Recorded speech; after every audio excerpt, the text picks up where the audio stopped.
¿Qué tal amigos? Suemisora.com sigue este recorrido por la hermosa Cuba. Y hoy nos encontramos con Jaime Gracián, que es el manager del Septeto Habanero, una de las agrupaciones icónicas de esta bella isla. Bienvenido a Suemisora.com. Muchas gracias por la invitación. Un saludo a todos los radioyentes que nos escuchan desde la bella Cuba. Queremos conocer la historia de esta agrupación que ya va a cumplir 105 años y cómo ha hecho para mantenerse vigente, y queremos saber pues, de los inicios, cómo ha trascendido y cómo se ha logrado mantener en el ámbito musical aquí en la isla. Bueno, el Gran Septeto Habanero se funda en 1920 bajo la dirección del maestro Guillermo Castillo. Inicialmente se creó como un sexteto. El nombre de habanero se impuso porque todos sus fundadores eran naturales de La Habana. Y como es lógico, decidieron ponerle habanero a la agrupación. Tomemos en cuenta que el son se exterioriza en toda Cuba a finales del siglo XIX, pero a principios de la década del 20 es que coge una verdadera auge en la parte occidental de Cuba. El son cubano se crea en las provincias orientales de Cuba, pero es en La Habana donde logra desarrollarse más, porque como la capital de cualquier país del mundo, La Habana le permitió al género poderse desarrollar. Inicialmente el son fue un género muy mal visto por la sociedad de aquella época, sobre todo la alta sociedad, que lo tildaba de vulgar y bajo. Lo mismo sucedió con otros géneros en América, como es el tango en Argentina o el jazz en los Estados Unidos. El son no fue ajeno a estos cuestionamientos de la alta sociedad de aquella época, de principios del siglo XX. Ya en la década del 20, con la aparición del Septeto Habanero, lo dijo el narrador Alejo Carpentier en su libro La música en Cuba, fue el Septeto Habanero el que dio inicio al reinado del son dentro de la música cubana, poniendo fin a un periodo de norteamericanización intensiva que se vivía en Cuba a principios de los años 20. Bueno, como pioneros del son, igual nacieron como un sexteto en el año 27, ya con la inclusión de los metales. ¿A qué se vio esa necesidad, digamos, ya de incursionar en los vientos? A ver, hasta ese momento el Septeto Habanero fue el pionero de los soneros, fue la agrupación que impuso la moda de vestir de los soneros que normalmente en aquella época vestían de traje, vestían muy elegante. Cosa curiosa porque la mayoría de estos músicos venían de origen muy humilde, pero pusieron el estándar de vestir uniformadamente y el buen vestir entre los músicos. Fue el Septeto Habanero que impuso esto. El Septeto Habanero, como sexteto, también fue pionero en la radio cubana. La radio en Cuba comienza en 1922. Ya en el 24, el Septeto Habanero hace su primera cambio instrumental y decide incorporar en la agrupación un contrabajo, sustituyendo la botija, que era el instrumento que hasta ese momento hacía función de bajo dentro de la agrupación. Posteriormente, en el año 1927, introducimos un cornetín, porque no tuvimos trompeta inicialmente. Introducimos un cornetín que hacía función de la trompeta en aquel momento. El trompetista que se contrató en aquel año de 1927 se llamó Rafael Hernández y fue un trompetista muy bueno. Poco tiempo después fue sustituido por otro trompetista que llegaría a convertirse en un ícono de la música cubana, que es muy conocido por todos los colombianos. Me refiero al maestro Félix Chapotín, que con apenas 16 años formó parte de las filas del emblemático Septeto Habanero. Debemos tomar en cuenta que ya en el año 1925 fue el Septeto Habanero la primera agrupación de sones que graba un son. Esto sucedió el 29 de octubre de 1925 para la RCA Víctor y se grabó en la ciudad de Nueva York. Los temas que se grabaron en aquel momento fue La maldita timidez, del autor Carlos Valdés Brito, que es el autor de La maldita timidez. es un tema que evidentemente no tenía trompeta, se grabó en el año 1925. Acto seguido de esta grabación surgieron otros éxitos como clásicos de la música cubana como A la Loma de Belén y un tema del repertorio mexicano muy famoso que se titula Adiós mi chaparrita, de la autoría del compositor mexicano Tata Nacho.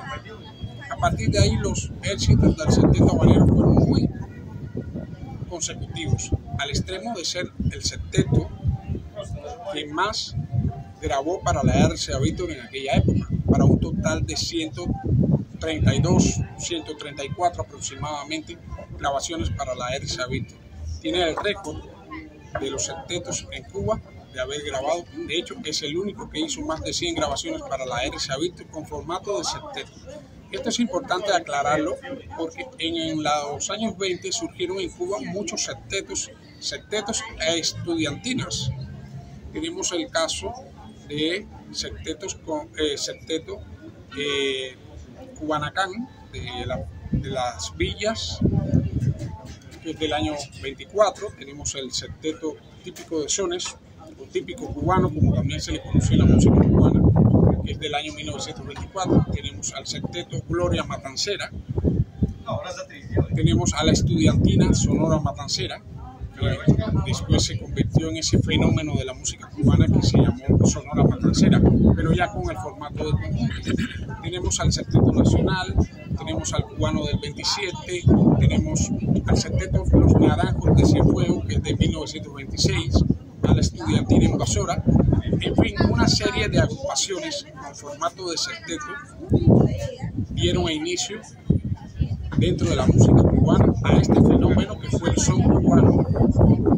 Acá en La Habana, fundamentalmente por toda la isla, surgieron sextetos y septetos en este periodo de los años 20 hasta principios de los años 40. Ya en la década de los 40, la mayoría de estos septetos transformó su formato instrumental, porque la sonoridad del septeto ya no podía competir con las big band y las jazz band que existían en aquella época. Aparecían muchos géneros también, estaban golpeando muy fuerte el mercado, y entonces un músico que ya en sus inicios había integrado las filas del legendario septeto habanero, llamado Arsenio Rodríguez, decide incluir una tumbadora, un piano y ampliar la cuerda de trompetas, y crea lo que se conoce en la música cubana como el formato de conjunto. Y la mayoría de los septetos lo siguieron para poder seguir compitiendo. El septeto habanero no fue ajeno a esta tendencia y se convierte en el conjunto típico habanero, pero sigue siendo el habanero. Trabajaba con formato de septeto y de conjunto según las demandas del cliente que hiciera la contratación eventual para las presentaciones del grupo. Continuaron las grabaciones hasta hoy día. Para muchos grupos musicales mantenerse en el tiempo pues, no ha sido fácil, pero ya la longevidad de 105 años del septeto habanero, ¿a qué se debe? Bueno, desde sus inicios el septeto habanero trabajó con las nuevas generaciones. Tomemos en cuenta que en 1920, cuando se crea esta agrupación, en junio de 1920, que la funda el guitarrista Guillermo Castillo, eran 6 jóvenes de La Habana: Felipe Neri Cabrera en las claves, teníamos a Carlos Godínez en el 3, Gerardo Martínez en las maracas,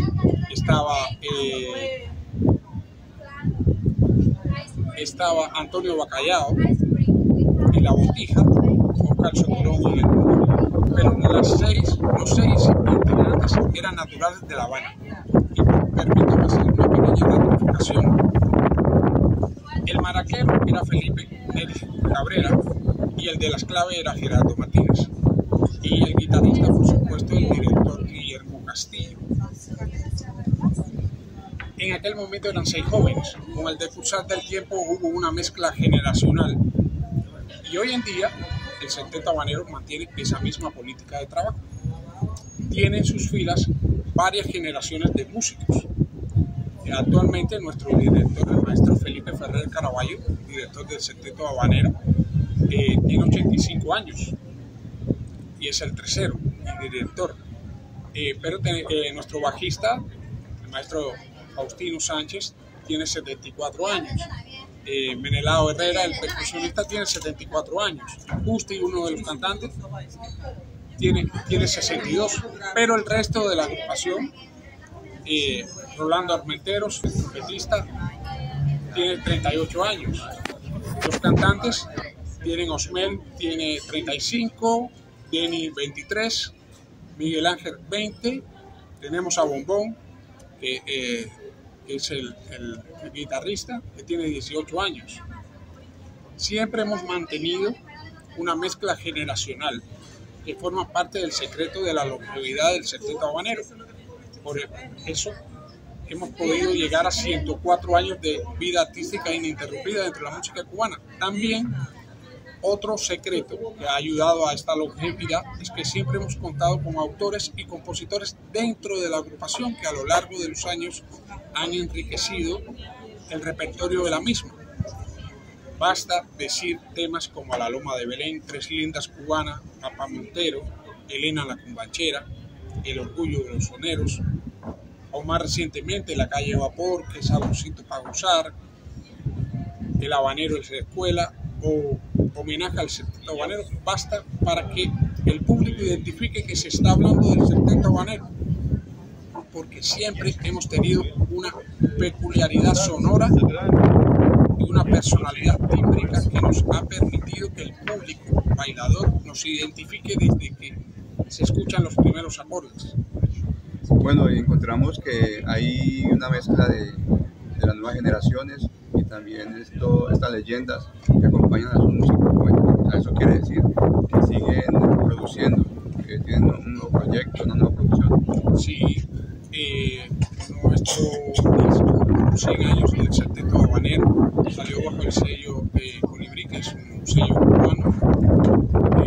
Fue un álbum doble que incluyó 6 éxitos del Septeto Habanero y un par de temas inéditos. Es un disco que se grabó acá en Cuba, en los estudios Andala y estudios de Negrén. Son dos estudios fonográficos muy famosos acá en Cuba. Y más recientemente estamos trabajando en una nueva producción discográfica por los 105 años del Septeto Habanero. Es un disco que debe salir bajo el sello Beast Music, es una disquera cubana, debe salir para el año próximo. Internacionalmente nos mantenemos trabajando con algunas disqueras, como es el caso de la disquera colombiana Disco Fuentes, hemos grabado 2 temas para ello. Hoy en día el mundo del disco ha cambiado mucho. Ya hoy en día las plataformas son la vía más asequible que tienen los oyentes de descargar música rápido y la música a su gusto y escoger los temas que más le gustan. Y bueno, hoy en día el mercado del disco, pese a estar un poco deprimido, el Septeto Habanero continúa haciendo producciones discográficas. Este nuevo proyecto discográfico que saldrá por los 105 años del Septeto Habanero es va a ser un álbum doble y va a tener una mezcla de éxitos históricos del grupo con temas inéditos. Va a ser algo muy interesante y espero que les guste al público colombiano, que siempre ha sido un público muy fiel a la música cubana y sobre todo al Septeto Habanero, porque he podido comprobar en reiteradas ocasiones en Colombia que la música cubana gusta mucho. En Barranquilla, Cali, Bogotá, en Cartagena de Indias, gusta mucho la música cubana, y en Colombia hay muchos coleccionistas de música cubana y melómanos. Personas como el señor César Pagano, que merece todo mi respeto profesional, es uno de estos fieles exponentes y es uno de esos colombianos que siempre viene a Cuba porque no se cansa de venir a Cuba. Y no conozco ningún colombiano que no deseara regresar a Cuba una vez que ha conocido esta bella isla. Así es, bueno, ya son 105 años que se van a cumplir, tienen giras, ¿qué proyectos tienen para esta celebración? Para Para esta celebración tenemos pensado hacer una gira a México, que es un país hermano que siempre nos ha recibido muy bien, sobre todo en los estados de Guerrero y Chiapas. Esto será para el verano del año próximo. Tenemos pensado realizar una pequeña gira a Europa, a Francia, a Portugal, que son países que históricamente han consumido mucha música del septeto habanero. Y tenemos en planes también hacer alguna cosa por tierras colombianas, si Dios lo permite. Bueno, pues ahora nos queda más que agradecerle y que usted sea quien invite a todos los colombianos para que lleguen a esta hermosa isla. Soy Jaime Gracián, manager del Gran Septeto Habanero, la agrupación de sones más antigua del mundo, y los estoy invitando a que conozcan esta bella isla de Cuba y disfruten del buen son cubano en vivo y en directo acá en esta bella isla de Cuba. Estamos en su emisora